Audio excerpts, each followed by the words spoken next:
database can be tracked and verified before uploading the data sources data.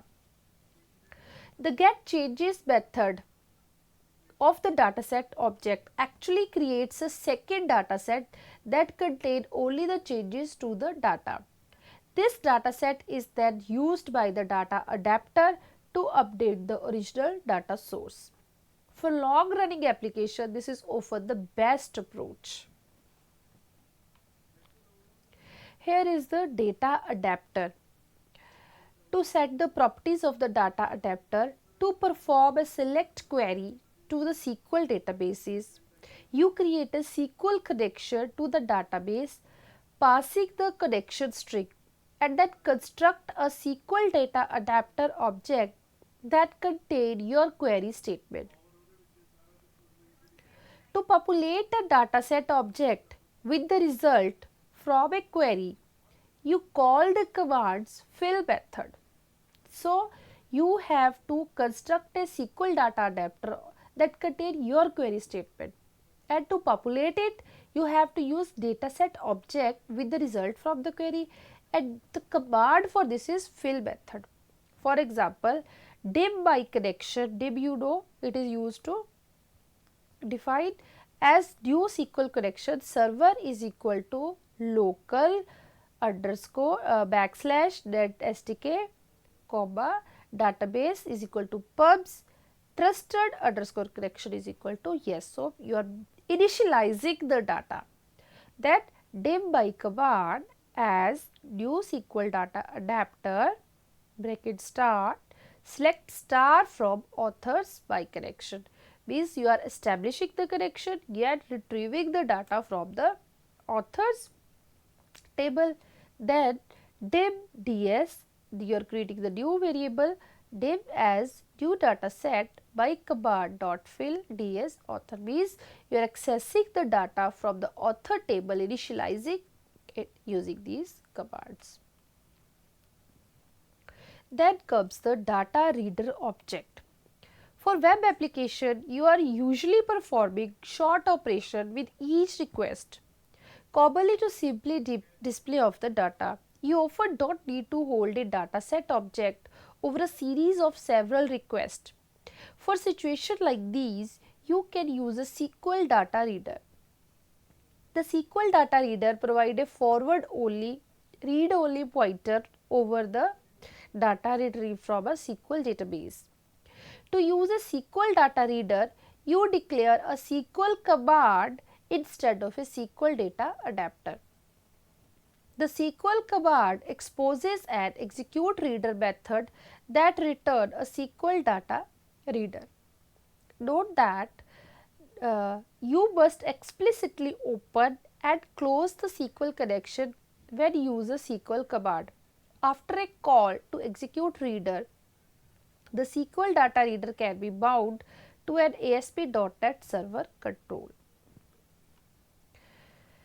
Here you see the data reader command for the data reader like div by connection as SQL connection is equal to new SQL connection server is equal to local backslash net stk, then database is equal to pubs trusted connection is equal to yes. It is same as that div by command as SQL command is equal to new SQL command select star from authors by connection, it will open your connection, then by connection dot open, then div drs SQL data reader is equal to by command dot execute reader by connection dot close.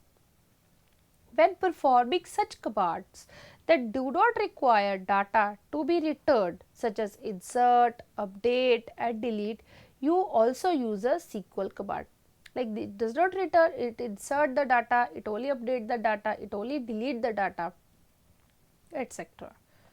Then the command is issued by calling an execute node query command which return the number of rows affected, means it how many commands you deleted, how many commands you updated, how many rows you insert, it will help you to return the number. Note that the connection must be explicitly opened when you use the SQL command.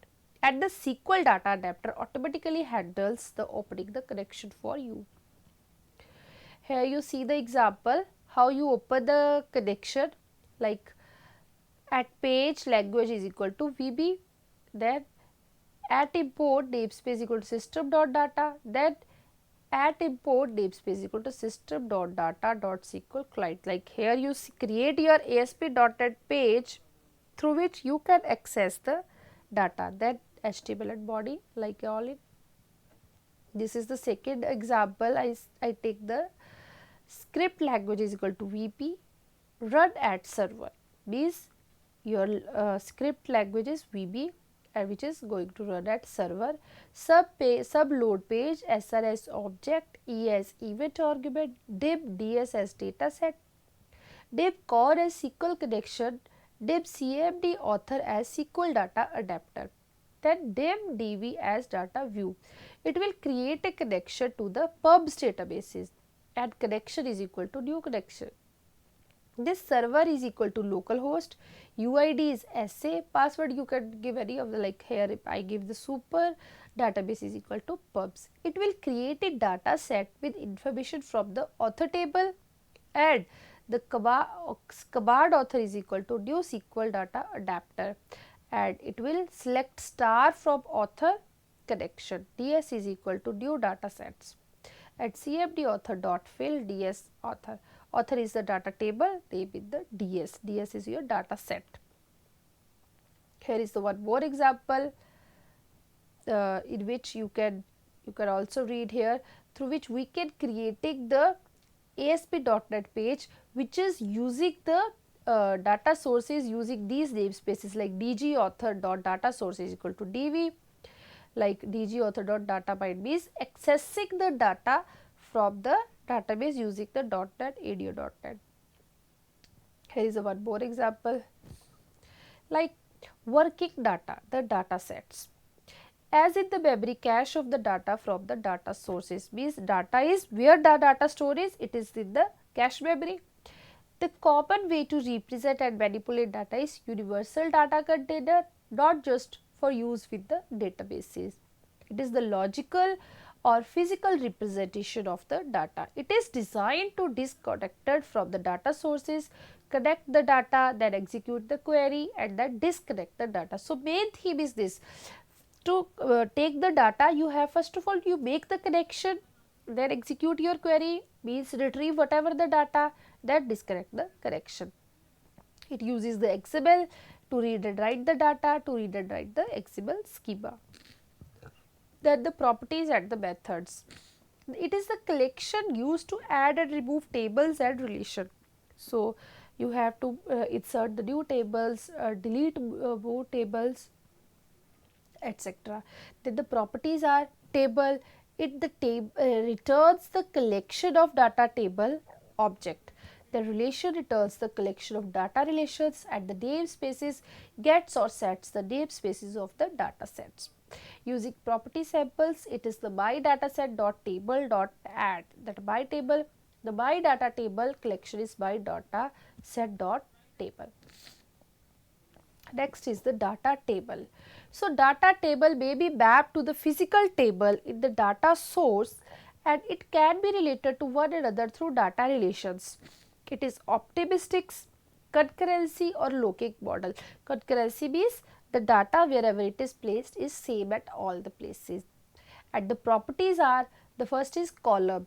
The column return the column collection of the data column, is all the column which are given in your table it will return.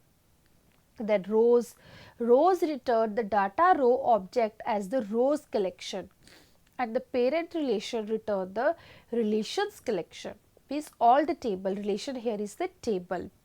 That constraints return the table constraint collection, and the data sets it return the data set of the data table, means the records.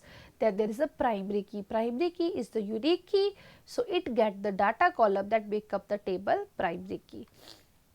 Then here is the some example of the data table added to the data sets, like how we create the table in the data set, like data set DS is equal to new data set.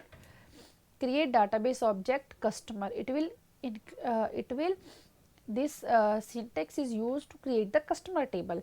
Data table dt is equal to new data table customer.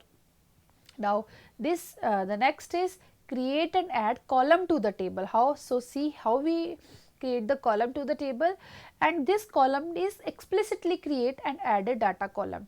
So DC is equal to new data column cust id type dot get type, means its type is get type, and system dot int 16 at dt dot column at DC. So it help us to create the new table or add the new table to the table customer. So how we add the data? Like the implicitly create and add columns like dt dot columns dot data first name type dot get data type, etc. So these are the some example how we can add the data. Here you see the view data. The create multiple view on a data table, as it is the filtered data. View data is the filtered data. So it is bindable to the user interface control. The properties are table, retrieve the sets associated data table. It can sort, it can row filter, get or sets the table, sort columns, filter the data, row state filter can also be applying there. So here you see the examples of the creating a view, like code for my table customer name. How here you see the data view, view 1 is equal to new data view my table, means creating the views, means only the some portion will be available to you. Then there is the relational databases, stored procedures. These are the written the PL SQL commands, like we have created the store create procedure customer, like the functions you create the functions in the C++ language. Here we said the stored procedures which help us to, we do not write the code again and again, we just call the procedure and the all the data will be called again and again, like select procedure name, total is equal to sum, etc. Like here is one of the example that we are just define it once and we can call it again and again. Like this is the data binding. This is the key component of the web forms framework. Like data binding, it is very flexible and easy to use. Binding means bind a control property to information in any type of data store, means we are applying the properties to the data which is already stored to you. This is known as the data binding, and it provide control over how many moves back and forth can be taken, and it is a simple control for displaying a single value, for example below using binding tags, etc., and the complex control for displaying the data structures, for example the data grid. Here in the yellow you can see the syntax for the data binding. Here is also one of the example. You can see here we use the by using these codes, you can also note down, by using these codes we can access the data from the ADO.NET. These are also the stored procedures through which we can access the data. Last but not the least is the accessing the XML based data, means the interface based data. So the data sets was designed to abstract data in a way that is independent of the actual data sources, and it changes the focus of your sample from SQL to XML. The data set support a read XML method that take a file stream object as its parameter, and the file you read in this case must contain both a schema and the data you wish to read. So schema is nothing but the structure of the data which is provided by the database in the interface, or you can say the human readable form. This is all about the ADO.NET and ADO.NET connectivity with the databases. Thank you so much.